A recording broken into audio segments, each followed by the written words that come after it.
Hello student, आज आपको वैद्युत सेल के विद्युत वाहक बल, सेल का आंतरिक प्रतिरोध, सेल के सिरों पर विभवांतर, सेलों के संयोजन पर आधारित कुछ आंकिक प्रश्न समझाए जा रहे हैं। आशा है कि आपको उन पर प्रैक्टिस करेंगे। क्या दिया है? किसी वैद्युत परपथ में 3 एम्पीयर की वैद्युत धारा 5 मिनट तक प्रवाहित करने में 1350 जूल कार्य करना पड़ता है। परपथ में स्रोत का विद्युत वाहक बल क्या है? तो आप क्वेश्चन से देखना है क्या दिया है, कितनी करंट है, वैद्युत धारा है 3 एम्पीयर और कितने टाइम तक, 5 मिनट तक, 5 मिनट तक प्रवाहित की जाती है। मिनट को सेकंड में बदलिए, 5 × 60 ये सेकंड में कन्वर्ट हो गया, 300 सेकंड हो गया। कितना कार्य करना पड़ता है इतनी 5 मिनट तक धारा प्रवाहित कराने में? W = किया गया कार्य 1350 जूल। सूत्र क्या लगेगा? सेल का विद्युत वाहक बल E = W/Q, then Q = IT। Value place करो अपॉन 300, 0 से 0 कैंसिल हो गया। इसको सॉल्व करो तो इसका आंसर आ जाएगा 1.5 वोल्ट। सेकंड क्वेश्चन है 12 वोल्ट विद्युत वाहक बल 3.2 वोल्ट की एक बैटरी 1.5 ओम प्रतिरोध में 2 एम्पीयर की करंट भेज रही है। बैटरी का आंतरिक प्रतिरोध ज्ञात कीजिए। तो बैटरी का विद्युत वाहक बल कितना दिया? 3.2 वोल्ट। इस क्वेश्चन में बाह्य प्रतिरोध कितना है? 1.5 ओम। करंट कितनी आ रही है? 2 एम्पीयर।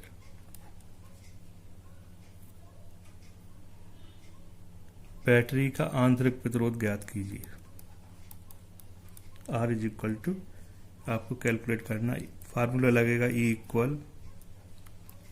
= E/R + R। वैल्यू रखिए, I की वैल्यू 2, E की 3.2, 1.5 + R, क्रॉस मल्टीप्लिकेशन कर दें, 2, 1.5 + R = 3.2। 2 से डिवाइड करो इसमें, 1.5 + R 1.6 हो जाएगा। R = 1.6 - 1.5 = 0.1 ओम। आंसर आ जाएगा। इस थर्ड क्वेश्चन में क्या दिया है? किसी सेल से 0.6 एम्पीयर धारा लेने पर उसका टर्मिनल विभवांतर 1.6 वोल्ट तथा 0.8 एम्पीयर धारा लेने पर 1.3 वोल्ट हो जाता है। सेल का विद्युत वाहक बल, आंतरिक प्रतिरोध ज्ञात कीजिए। तो 0.6 एम्पीयर करंट पर टर्मिनल पोटेंशियल कितना है? टर्मिनल विभवांतर है 1.6 वोल्ट। एम्पियर करंट पर 0.8 एम्पियर करंट पर 0.6 बोल गए, कितना विभवांतर है? V2 = 1.3 volt. IT = 0.8 ampere per terminal potential 1.3 volt है। अब फार्मूला कौन सा लगेगा? V = E - IR। तो V1 = I1R। आंतरिक सेल का विद्युत वाहक बल कैलकुलेट करना है और आंतरिक प्रतिरोध कैलकुलेट करना है।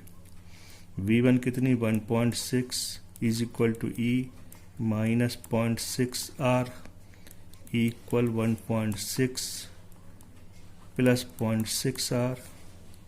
इसी के बाद दूसरा पॉइंट के लिए V2 is equal to E minus I2R।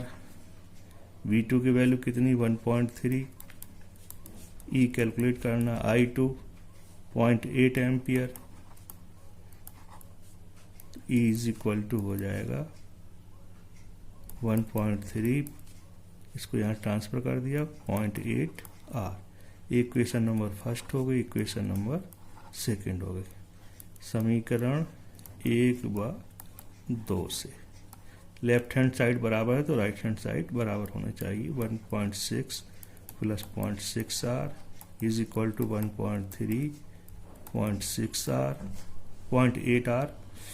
अब इसको यहाँ ट्रांसफर करो, 1.6 minus 1.3 is equal to 0.8 R। इसको यहाँ जाएगा, ये माइनस 0.6 R हो जाएगा। यहाँ कितना बचा 0.3 is equal to 0.2 R। 0.2 R is equal to 0.3, दशमलव से दशमलव कैंसिल हो जाएगा तो R इज इक्वल टू हो जाएगा 1.5 ओम। एक आंसर इतना हो गया।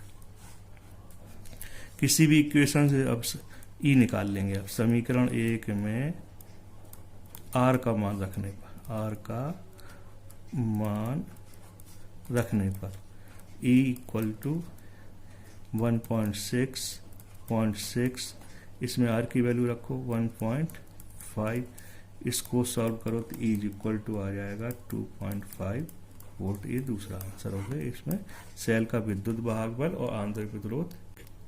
इस वाले क्वेश्चन में एक फिगर दिखाया गया है। 3 सेलें लगी हैं जिनके विद्युत वाहक बल 10 वोल्ट, 4 वोल्ट और 13 वोल्ट है।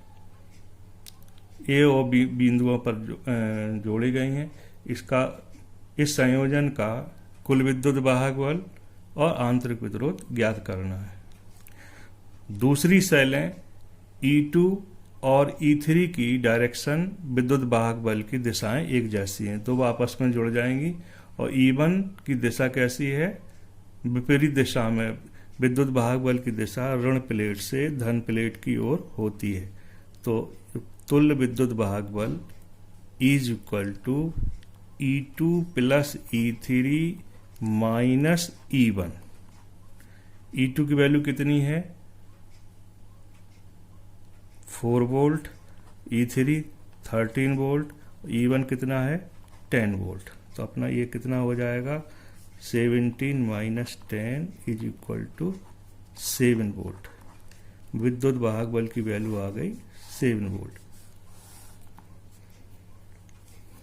आंतरिक प्रतिरोध निकालना है तो R is equal to R1 plus R2 plus R3। श्रेणी क्रम में है। R1 की वैल्यू कितनी है, R1 की वैल्यू है 1 ओम, R2 की वैल्यू 2 ओम और R3 की वैल्यू 1 ओम है। तो कितना आंसर हो जाएगा, सेल का या संयोजन का कुल आंतरिक प्रतिरोध हो जाएगा small r is equal to 4 Om.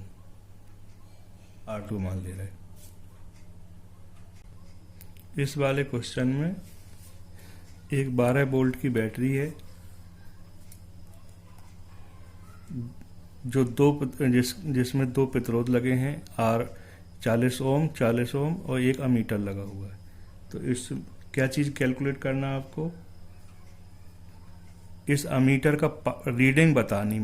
Ammeter किसकी रीडिंग देगा, करंट देगा, धारा देगा जब कुंजी खुली हो और कुंजी बंद हो। तो पहला पार्ट है जब कुंजी कैसी हो, खुली हो। फर्स्ट पार्ट में जब कुंजी के खुली, या खुली का मतलब क्या होता है, ऑफ हो, क्लोज्ड या ओपन हो। ऑफ अपन लोग ऑफ ऑन से जाने, खुली हो। तो यहाँ पर ये वाला रेजिस्टेंस, ये वाला प्रतिरोध काम नहीं करेगा, तो केवल R1 में करंट फ्लो होगी। करंट की वैल्यू क्या हो हो जाएगी E equal E1 I1 equal लिख दें, ई नहीं, I1 equal E upon R1 plus small r. ये फार्मूला होता है I equal E upon R plus R। यहाँ पर इस सेल का आंतरिक प्रतिरोध शो नहीं किया गया, तो हम लोग एज्यूम कर ले रहे हैं इस सेल का आंतरिक प्रतिरोध कितना है, 0 है।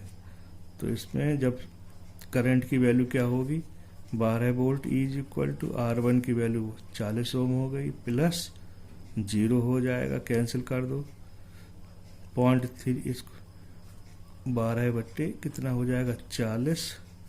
तो इसमें अमीटर में, इस अमीटर में कितनी करंट आ जाएगी, 0.3 एम्पियर की करंट आ जाएगी। सेकंड पार्ट में है जब कुंजी बंद हो। यहां पर बंद हो का मतलब क्या है, ऑन। यहां पर स्विच मान लीजिए, ये स्विच कैसा है, पहले पार्ट में ऑफ है, दूसरे पार्ट में क्या है, ऑन है। फिजिक्स की भाषा में बंद का मतलब होता ऑन, खुली का मतलब होता ऑफ। यहाँ पर ये जैसे ही इसमें ऑन हो जाएगा, माने कनेक्ट हो जाएगा, तो ये जो करंट आ रही, यहाँ से जो करंट आ रही थी, दो पार्ट में डिवाइड हो जाएगी। यहाँ पर दोनों रेजिस्टेंस वर्क करने लगेंगे। अब दोनों रेजिस्टेंस वर्क करेंगे, फिर यहाँ पर फिर करंट जो आ रही थी डिवाइड हुई थी, यहाँ पर फिर कंबाइंड हो जाएगी। तो दोनों रेजिस्टेंस में करंट जाएगी, तो माने दोनों रेजिस्टेंस वर्क करेंगे। दोनों रेजिस्टेंस से दोनों प्रतिरोध किस क्रम में जुड़े हैं, समांतर क्रम में जुड़े हैं। तो 1/R is equal to 1/R1 plus 1/R2, 1/40 R1 की वैल्यू, इस R2 की वैल्यू भी 40 है, एलसीएम ले लो 40, 1 प्लस 1 2/40, R इक्वल हो जाएगा 40/2 इक्वल 20 ओम, 20 ओम हो गए। तब इस अमीटर का पार्ट कितना होगा, अमीटर का ही पार्ट पूछा जा रहा है आपसे। अमीटर का part, reading of ammeter, I equal E upon R plus R।